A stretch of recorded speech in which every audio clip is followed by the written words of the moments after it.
Assalamu alaikum wa rahmatullahi wa barakatuh. Abenzikiriza endala mbabuuzizaako nnyo mikwano gyange kansubire ate yagala mbeere mu ab'endala nsaba ekitiibwa Allah abeere ng'ate akuteerereza obulamu mu kiyumba ky'omuwalabu. Kuno okulabula kugende Jooli. Nina ebintu ebimu genzize nga neebuuza naye finally ndabika nga nafunye ansa. Ekisookera ddala gwe wenna mukwano gwange nga bossi wo akusasula ssente nazikuwa mu ngalo n'ozeeterekera nga obeera oyagala ozisindika ozijja mu nsabo yo n'obagamba bakusindikire. Katugeze nti nga babeera bakusasudde oyinza okumala nga wiiki nga tosindiseeyo omwezi nga gwoziyina gwoziteese. Mukwano gwange woba otereka ezo ssente tozifunya nnyo. Woba waakuzifunya zizingemu omulundi gumu naye ng'okakasa nti mu ssente ezo temuzeemu lukuubo lunene. Kyantuuseeko mulundi guno bampa ssente nenzitereka nga nzifunyizaamu nanti munaye tuzikukulira. Obeera ogamba nti essaawa yonna kasente ako bayinza okujja toba oluusi ne bakategula. Obimanyi nga bwe tubeera mu bano abantu nti tubeekengeramu naddala mu nsonga z'akasente ako n'osalawo zikukulire. Ku mulundi guno ssente naziterese banaye nga nzifunyizaamu nga nzikwese nno nawala. Olwabadde okubawa ssente kuba omuwala yansindikira ssente akozesa STC naye amala zitwala mu banka n'aziteeka ku akawunti ye then n'alyoka azisindika. Ku mulundi guno we baatuuseeyo mukwano gwange ekyuma nga tekizigaana ssente nga zeefunyizaamu ne bazikomyawo then enkeera ne bazitwala ne bazikyusa naye simanyi oba bazikyusirizaawa kuba kimanyi nti weba banka ebeera ekukyusizaamu endala. So mukwano gwange gwe wenna ali eyo kansubire nti nekyo kiyize ssente zikukulire naye nga tozizinga. Munaye obudde bwonna ekyuma ate kiziwandula. Mukama wo abanga tayagala bintu bimutawaanya oyinza okwega nga akasente ako oluusi kafunyemu embeera y'okubeera nga kasikattira mu kukasindika.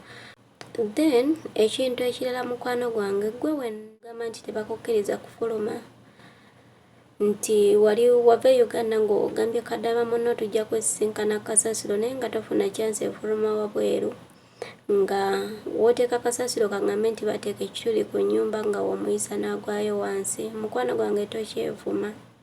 Gwe wenna nga tebakukkiriza kutambula naye nga waka wooli si wabi. Mukwano gwange tokyevuma, bayina ekintu kye beewala. Nawe mukwano gwange wenna nga ogula geeti ng'olinga nze ogwa geeti nga nagwo baagukwasa akadde we kavuga nga gwe ogenda okugulawo. Mukwano gwange beera mwegendereza ennyo. Simanyi oba gwe mukwano gwange aliyo nti akadde we kavuga bossi wamala kugamba nti genda oggulawo oba muntu wati ne wati azze oba nga yali akugambyeko nti sooka obuuze nti ani. Nze ebiseera ebisinga mukama wange waabeerawo watamala kuŋŋamba nti genda oggulewo siggulawo. Ate era wabaawo wakugamba nti ggulawo naye mala kubuuza ani waba takubulidde toggulawo. Mukwano gwange balina ensonga ngenda kuwa vidiyo awo mu maaso. Nakibuuzaako okolumu akawala kawano naye ne kale nesikitwala nga nsonga ne ŋŋamba biyinza okuba nga oluusi baba balina abantu be bataagala bajje waka naye mukwano gwange okimanyi nti bano abantu nabo balina empala nabbo nga bo. Akawala kalina engeri gye kanyinyonnyolamu era nga bikwatagana ku ebyo nti omuntu asobola okukuwamba ekitegeera.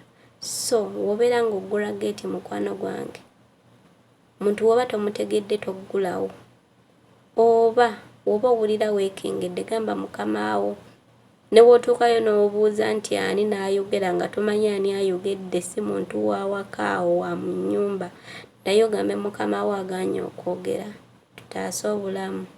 Ngenda kulekerayo vidiyo ogirabe ogenda kuba nga ate munnange weewuunya. Ate kino tekiri ku bakyala bokka wabula ne basse Kadama nga oli driver ng'era gwoggula geeti oba nga wosula ku nnyumba ng'ennyumba ye eri waweerwe ne ggeeti, omuntu najja n'akukonkona, nawe beera n'okwekengera okw'amaanyi. Bano abantu natiddemu, ogenda kubeera olaba vidiyo byonna ogenda kubeera obimanya. Ensonga ey'okusatu, omanyi nti mukwano gwange ebiseera ebimu tufa naye nga ffe twereetera okufa. Zonna ziwa obudde naye ziwakingi. Ebiseera ebisinga ntera nnyo okuleetera vidiyo ziwano nga zirimu ekyokuyiga antera nga zitaasa ggwe oba nga zitaasa ggwe nange. Manyi nze ebiseera ebisinga bwe mba nfunye ekintu nga ndaba mu butuufu kibi, gwe munnanga ndaba oyinza okuba nga okimanyi oba nga wali okitegeddeko, nate nga waliwo munnanga omulala ali eyo nga takirowoozanga nako kitegeera. So kiba kyeyalingako ku bintu ebyenjawulo, kiraba nga kirina obuzibu. Oba olina platform kw'okiteeka, oba olina TikTok account, kirikodinga okiteekeyo, oba olina Facebook, kirikodinga okiteekeko. Ate munnange osobola okuba nga ogenda ttasa abantu abawera, kitegeera. So tube nga twekolako obukuumi ffe nga ffe, kuba otekoleko obukuumi ffe nga ffe tewali muntu agenda kutulumirirwa. Naye nga mbagala nnyo, mbagaliza ebisinga obulungi.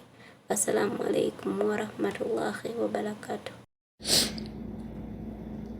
We Kadama oli eyo, bwe buli lw'owulira akonkonya oluggi w'okolera ng'odduka misinde okkirirayo, muganda wange lekera. Leero lwe nkitegedde, bannange senga nakoze dda vidiyo naye mbadde sirina maanyi. Gakola vidiyo. Mukimanyi bulungi abantu abasaddaka bannaffe ng'embuzi tebaba babbosi baffe. Mukimanyi bulungi bano abantu bajja ne bakonkona enzigi, baba ne butakkaanya bwabwe. Gw'oluvaayo gw'abaavuddeyo yenna baba bamanyi oba mwana waabwe kukulumiriza nnyini maka gwe bakusala busazi nsigo nga bo batabula bagenda. Olunaku lwaleero zibadde ziwera ssaawa 9 n'eddakiika 2 kuba wayise eddakiika nga 10 n'obugwamu ne baaziina. Tubadde twakamaliriza okulya ekyemisana, akadde ne kavuga, ak'okubiri ne kavuga, n'ak'okusatu n'ennamba ye olaba alemeddeko bw'atyo, alabika mwana wa waka. Nzikirira wansi, olukkiridde wansi nenzigula nga naba musajja mutono muwanvu muddugavu naye ng'ayogera Luwalabu, naye ng'akutte essimu mpya ayogera amaga bw'atakula omutwe. Mama abadde ku CCTV n'ampogganira, Aisha sekiriba, nensigalawo oluggi, olugaddewo oluggi bayombye ne bayomba naye nga y'omusajja akyalemedde ku luggi. Ndoza muli abadde amanyi tuliwo abantu nga 2. N'alemera ku kadde n'akuba akadde. Kati olumaliriza okuba akadde, mutabani we n'agendayo n'ambuuza biki ne babeera awo ne nga ffe bada ku CCTV. Bwete tukyali awo omuvubuka n'akomawo n'aŋŋamba Aisha, mama mutuufu okuyomba. N'aŋŋamba no mu katundu we tuli bwali ofulumizawo kasasiro ebweru ku kyango ojjako nze nedda. Omanyi ensonga lwaki? Wano battirawo nnyo Bakadaama, babasalanga endiga. Mwe ne mulowooza nti ffe ababatta naye tetubeera ffe. Baana mwensiriikiridde. Ne ŋŋamba kiki kino? Ne baŋŋamba baakatusitirawo awo Munnakenya bamusalanga embuzi, ensingo n'egweri.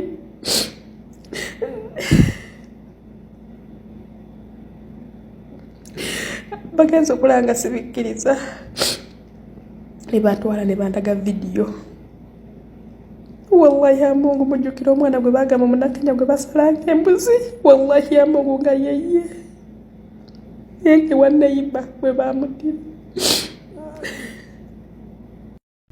Muganda wange, Bakadaama bangi abafiiridde mu mayumba g'abano abantu naye ng'abantu tebalina kye babakoze, ng'Omuwarabu talina kyamukoze naye ng'olumba olumusse Kadama yennyini yalwenoonyereza nga kyakoze kye kimuleetedde okufa. Naye olw'okuba ffe twakikwata nti Omuwarabu Eva yabasse Kadama, Kadama teyeefiira, Omuwalabu yalina okuba nga amusse era alina kyamukoze. Omuwalabu ne bw'anaaleeta evidence etya nti si ye yasse Kadama ono, ffe abantu be tujja ba tetukirowoozaako nti muntu waffe yafudde bufi nga ye.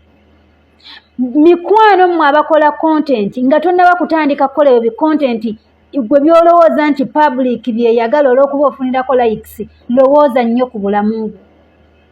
Kati omukyalo ono yeerabidde abantu be, yeerabidde abaana be, yeerabidde abantu baanaaleka mu bulumi singa aba afudde. Oyimirira n'odda ku kantu ako, akantu ako abakamanyi obulungi.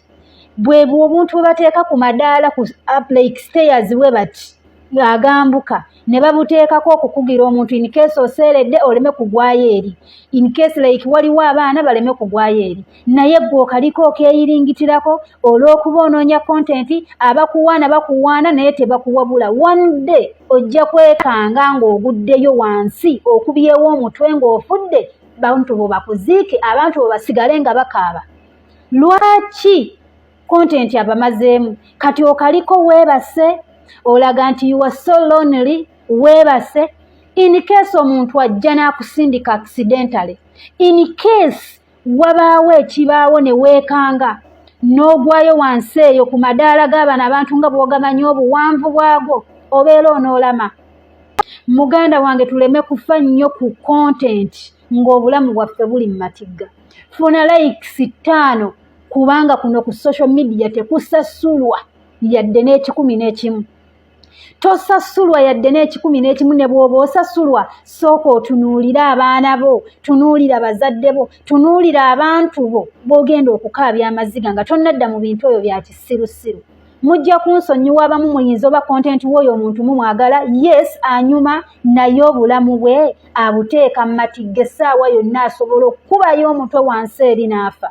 Big Rich Junior School somereriza okunazaako omuzadde nnako lisangibwa mu tawuni y'Ensanje, litwala abayizi okuva ku nnassale okutuuka ku kibiina eky'omusanvu. Abawala n'abalenzi abava waka n'abasula ku ssomero. Mu byenjigiriza tuli wala mu secular ne theology. Kati abayizi baakubangula mu poetry, bakery, tailoring, decoration nga n'ebyemizannyo tubissaako nnyo essira okutumbula ebitono by'abato. Litudde mu kifo ekigazi ddala era ekitegekeddwa obulungi. Entambula, ebisaawe, swimming pool na buli kalonda yenna abaana gwe beetaaga ali ku ssomero. Omuzadde leeta omwana kubanga abasomesa beebo abagwanidde okubangula omwana w'eggwanga. Okuwandiisa abayizi kugenda mu maaso ku ssomero. Omwana bw'asasula school fees, ebisigadde byonna byerabire, tewaliwo kyogenda kuddamu kuleeta, byonna obisanga ku ssomero.